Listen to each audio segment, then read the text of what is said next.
స్తోత్రము యేసయ్యా స్తుతి స్తోత్రము స్తుతి స్తోత్రము స్తుతి స్తోత్రము యేసయ్యా. దేవుని స్తోత్రం. మీ అందరికీ వందనాలు. Praise the Lord. బాగున్నారా?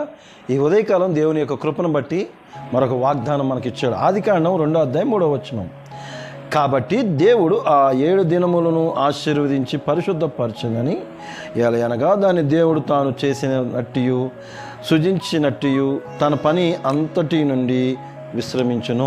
ప్రభువైన యేసుక్రీస్తు వారు ప్రతి ఒక్కటి ఆయనకి ఇష్టపూర్వకంగా ఆయనకి నచ్చినట్లుగా మనకి ఎలా కావాలో అలా మలిచి సరిచేసి సరిచూసి జాగ్రత్తగా నీకు నాకు ఇచ్చిన ఈ యొక్క డేస్. అయితే దీంట్లో పరిశుద్ధపరచడం చాలా ప్రాముఖ్యమైనది. ఈరోజు పరిశుద్ధపరచడం చాలా తక్కువ.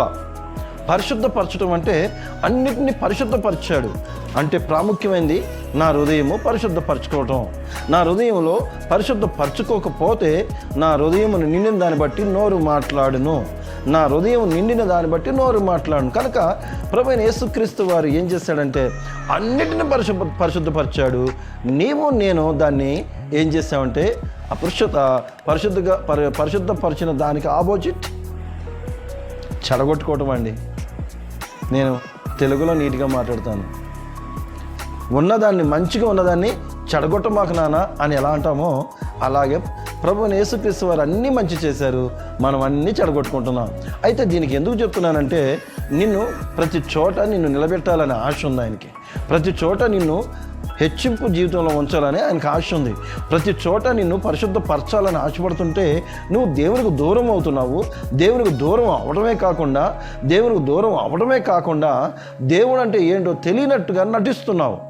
ప్రియ యవనస్తులారా, స్నేహితులారా, తల్లిదండ్రులారా, ప్రతి ఒక్కరు మిమ్మల్ని బ్రతుకులాడుకుంటున్నారు.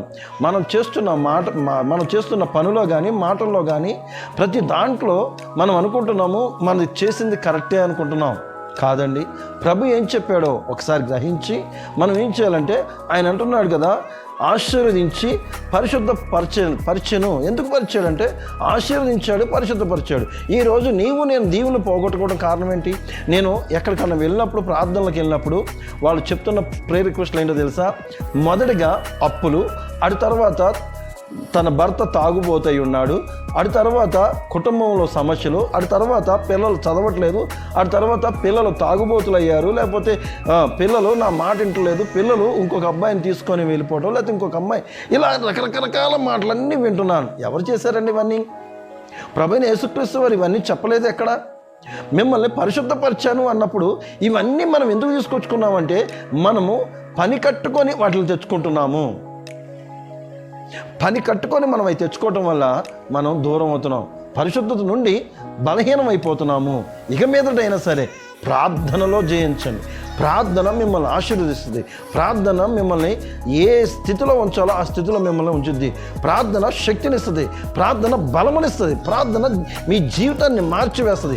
ఆ ప్రార్థన మిమ్మల్ని వెలుగులోకి నడిపిస్తుంది. కనుక ఇప్పటికైనా సరే ఈ క్షణమైన మీ ప్రతి సమస్యని ముందు పెట్టుకొని జస్ట్ ఒక 10 days ఎర్లీ మార్నింగ్ 3:30 కల్లా లేచి ప్రభువా నా ఉన్న సమస్యలన్నీ తీ ప్రభువా అని ప్రార్థన చేస్తే దేవుడు మిమ్మల్ని 100% మీకు ఉన్నది లేనిది ఉన్నట్టు చేయకపోతే అప్పుడు నా ప్రభు పేరిట నన్ను 100% అడగవచ్చు. ఏంటయ్యా చేయలేదని అడగవచ్చు. ఎందుకంటే నా దేవుడు నాకు చేస్తున్నాడు. నేను అనేక మందికి చెప్పినప్పుడు అందరూ బాగున్నారు, మరి మీరు కూడా బాగుంటారని ఆశపడుతున్నాను. మరి మీరు పరిశుద్ధపరచాలనుకుంటున్నారా? మీ గిన్నెని కడుక్కోవాలనుకుంటున్నారా? మీ గిన్నెని మీరు పరిశుద్ధపరచుకుంటే దేవుడు మిమ్మల్ని ఆశీర్వదించి దాంట్లో బహువైన ఆహారము మన్నాని కురిపిస్తాడు. ఆ మన్నాని మీరు భుజించవచ్చు. దేవుడి కొన్ని మాటలు దీవించి ఆశీర్వదించును గాక. తలముంచుకుందాం, ప్రార్థిద్దాం. పరిశుద్ధుల జీవం గల తండ్రి, జీవాధిపతి, నీకు వందనాలు అయ్యా. ఈరోజు మాతో మాట్లాడినందుకు వందనాలు నా తండ్రి. అవునయ్యా, నా హృదయము పరిశుద్ధపరచుకున్నట్టుకు మీరిచ్చిన మంచి గొప్ప ధన్యతను బట్టి వందనాలు. ఈ హృదయము అనేకమైన వాటిలతో నిండి అయ్యా నా తండ్రి పరిశుద్ధత నుండి అపరిశుద్ధత అయ్యింది. అయ్యా నా తండ్రి వ్యర్థంగా తయారైంది, రకరకాలుగా అయ్యా వ్యర్థంగా ఉంది. కనుక నా తండ్రి మీ అమూల్యమైన ఒక్క రక్తపు బొట్టుతో అయ్యా పరిశుద్ధపరచుకునే కృప నాకు అయ్యా నా తండ్రి. వింటున్న ప్రతి ఒక్కరు నా తండ్రి నాయన నమ్మి బాప్తిసం పొందుకొని రక్షణలోకి నడిచే కృపను దయచేయండి. అయా రక్షించబడి తప్పిపోయి ఉన్నవారు తిరిగి లేచి నీ నామాన్ని మహింపరిచే కృపను దయచేయమని ఈ చిన్న ప్రార్థన ప్రభువైన యేసయ్య అతి పరిశుద్ధ నామమున అడిగి వేడుకొని పొంది ఉన్నాం పరమ తండ్రి, ఆమేన్. Praise the lord.